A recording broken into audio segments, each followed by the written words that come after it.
Alright guys, so as you've seen with the thumbnail, I'm going to teach you today how to do fuel injectors. These ones are pretty straightforward on how to get to.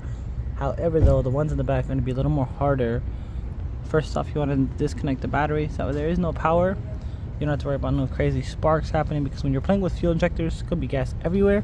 The client is in his car, sorry about the rocking, and if you do hear him in the background, it's to be around. He's trying to get stuff. He is selling his vehicle, so we are here today to fix the valve cover gaskets because they are leaking, and also we are here to fix the fuel injectors because there's a problem with them. Whoever did this car before did do some Mickey Mouse work done to it previously, but we're going to try to work with what we have here. So first off, we're going to get a 14 and do one bolt here and one bolt there, and then we're going to go ahead and get this one off with this tool right over here. So we're going to pop all that off, and then hopefully we're also going to take this ground off and then be able to lift up this entire thing in one piece, just enough to go ahead and get the rear fuel injector area off. We're also going to do the other back valve cover, which is a little more pain to get into, but once we remove this part, it should be easier to look at what's underneath.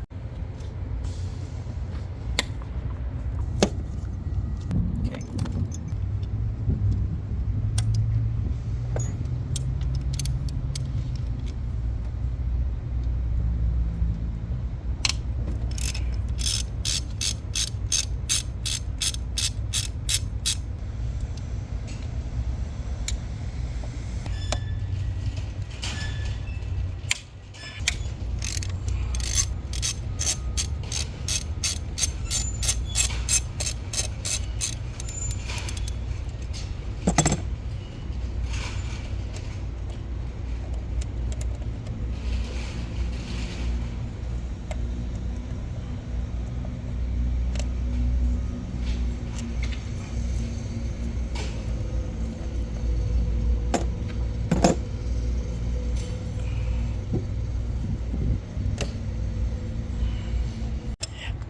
Alright guys, so we're going to actually go ahead and remove this whole entire bracket, and it's a size 10 millimeter.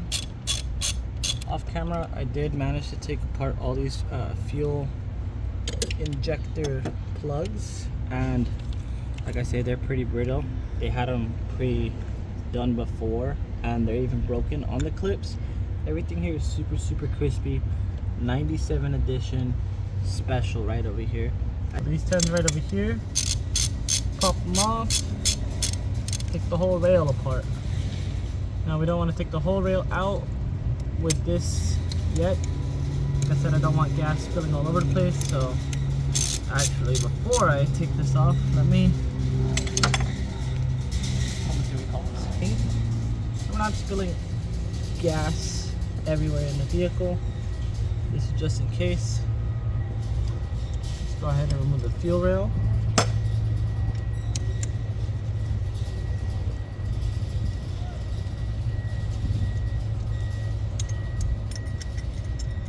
Long bolts.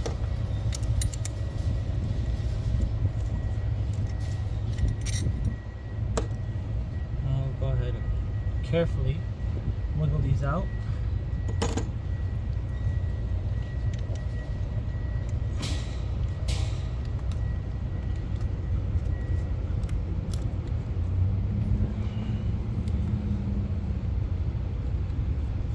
Really stuck in there.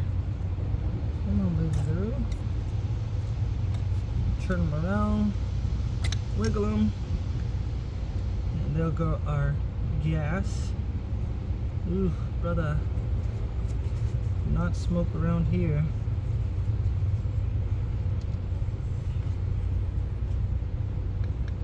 Now there's not gonna be a lot of gas, just the gas that's in the rail, so not too crazy. Oh, lots going on. You can feel a lot of struggling. Oh no, not a lot of struggling, just a lot of wiggling.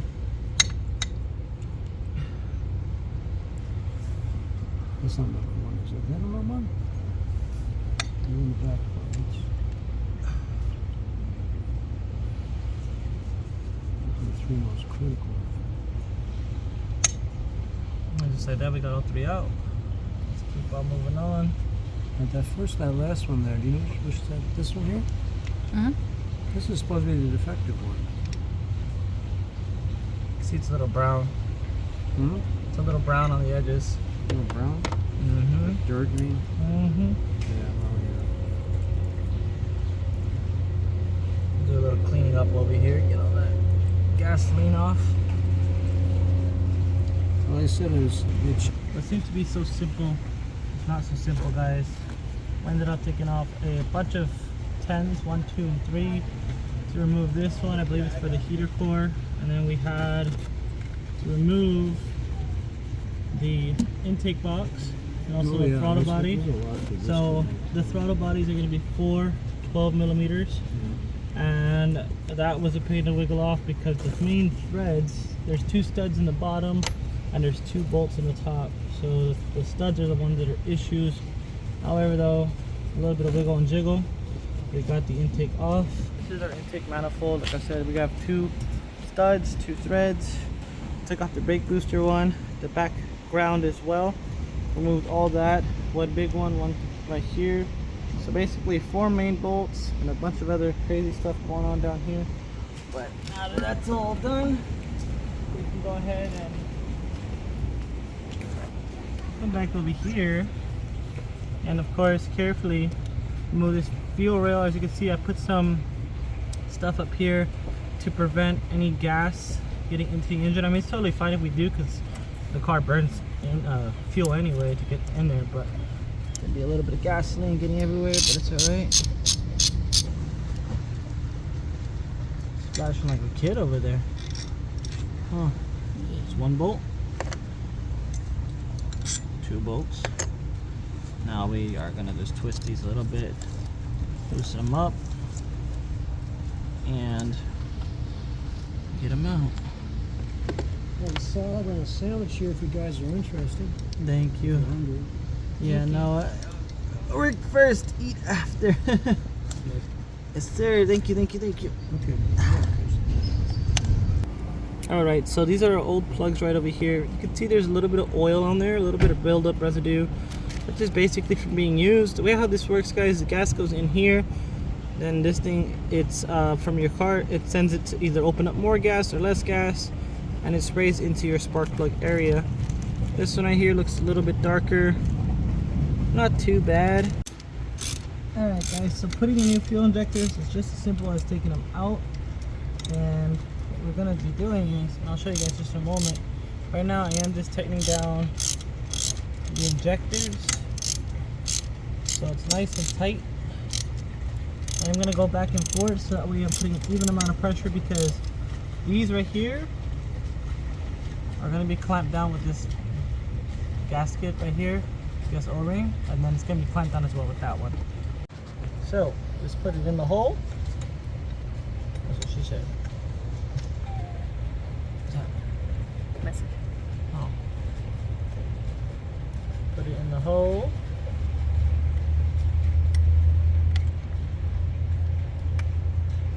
And in the hole. So once all 3 are in the hole, then you can go ahead and lower the fuel rail on top carefully. Actually, then you can go ahead and put in the spacers. They should be able to sit right on top of the little mounts.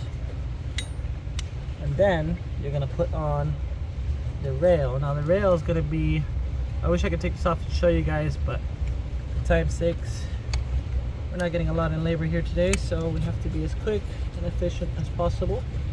But it will click into little holes. You gotta trust me on this. So it has little tiny holes underneath. 1 and 2 and 3. So 3 little holes right over there. And then you want to start threading this back and forth. So don't put too much pressure on one. Just hand tighten, and you don't want to go too tight because you don't want to break those O-rings I showed you guys earlier. Of course, make sure that they are straight too, so they can go straight down. Go ahead and tighten this guy down. Get right here in the front.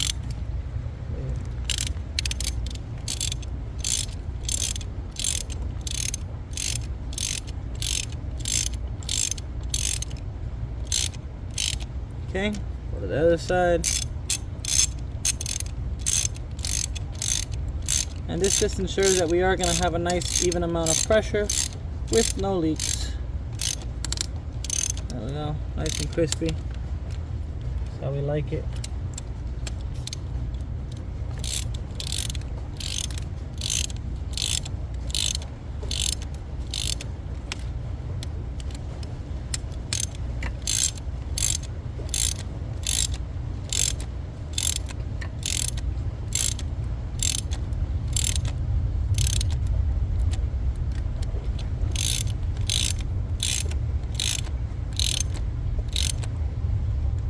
But you can tell you're done, then you'll see these little guys start to put a little pressure on her, and also the wrench won't wrench no more. Give it a little ugga-duggas, and it'll be good to go.